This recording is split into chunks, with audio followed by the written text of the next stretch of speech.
Hello and welcome along to another very special edition of the UFC's Inside the Octagon, where we challenge Mr. Hardy to a one-round challenge. He has 5 minutes in which to technically analyse a bout. For this episode, you, sir, are going to be taking a look at Joanna Jedrzejczyk versus Claudia Gadelha. Do you understand the rules in which you are competing under? Yes, sir. 5 minutes. That starts now. Okay, this is a busy one because we have the first fight to review as well. Okay, so first off, Claudia Gadelha, she comes in, she punches away into the clinch and she really tries to push Joanna up against the fence, and this really defined her game plan throughout this fight.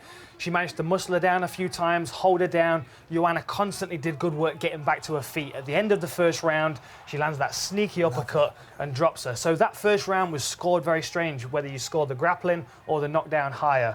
Comes out in the second round, muscles her back down to the floor again, but Joanna still was able to manage to get back to her feet and keep that space and utilise that really dangerous world-class Muay Thai that she's got.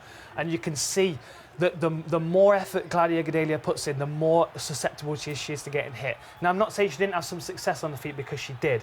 But if you look at the scoring, if you look at the quality of the strikes, it was all about Joanna. She landed the better strikes, but she did get out-grappled to a certain extent. Now, whether Claudia can keep this up in the next fight, given the fact that there are an extra 2 rounds on the end, is another question, because at the end of the third round, she did look tired, and Joanna just doesn't slow down. She kept the pace on. And this work rate is synonymous with Thai boxing. I mean, she can throw 500 punches in a fight, no bother, and it's not going to wear her out at all.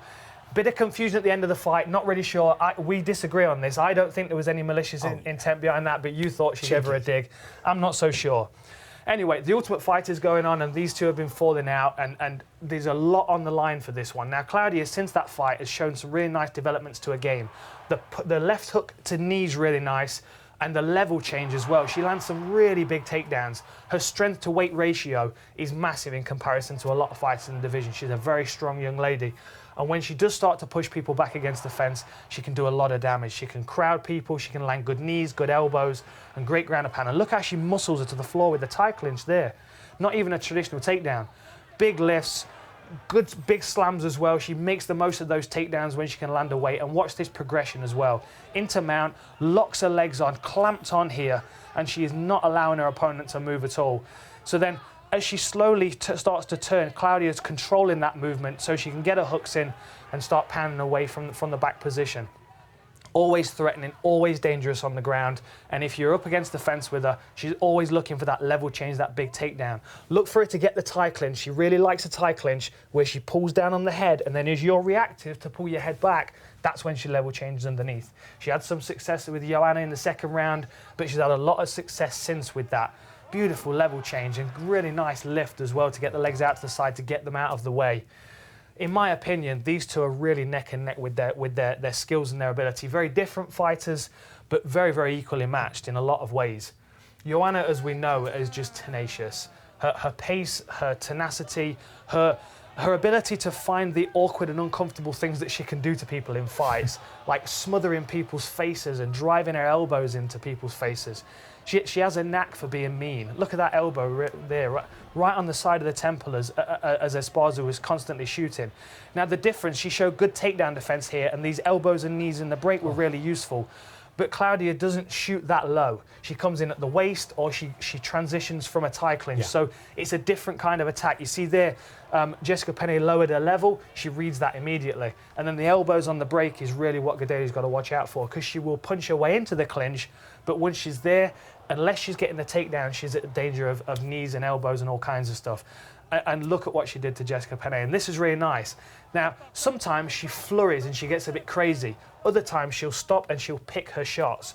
Oh. And yeah, and against Valerio Letourneau, the teeps, the front kicks to the face, just changed the landscape of the fight. It took the fight out of Letourneau. She didn't want to be there anymore. You could tell it was uncomfortable for her. And like I said, Joanna never slows down. So over a 5-round fight, she keeps that constant pace on. She will wear you down. She will chop at you with low kicks. And as you start to give up, she feeds off that. She can see that your energy is leaching out you, and she will draw that from you, which will feed her energy moving forward. So you can guarantee she will get stronger as the fight goes on. Whereas Claudia, if she fails in those first few takedowns, she's going to start to struggle. She's going to start to question herself. Does she have other options to go to? 30 seconds. Whoa, down. does she have other options to go to? Can she fight with her on the feet? That's a question I've got to ask, because I don't know. I think Joanna beats everybody on the feet. But can Joanna keep her off her legs? That's another question. It's a match of styles, a really interesting matchup, and all the animosity from the Ultimate Fighter as well feeds into this. How does Joanna win? I think TKO if she does win, but it's probably going to be a decision. Well, that's a 10-second clapper. I think a TKO if she does win, but it's going to be a really, really tough one because Gadelha is so durable. That was that perfect? Was pretty perfect. Nice. Oh yes. Nice. Oh yes. I do what I can. Well done, sir. Well done. Well done. Well, we have another one of these challenges which you can take a look at. Rafael dos Anjos versus Eddie Alvarez. Once again, well done, sir. You got that right in the limit with a couple of seconds left on the clock. I need ice and water now. Okay. Some grease. Well, we will let you do that. Remember, we also have another 3 inside the octagons, which take a look at UFC 200. What a package we've had for you. Everything you should see in the comments below. Add your comments as well as in those notes, and we will see you next time.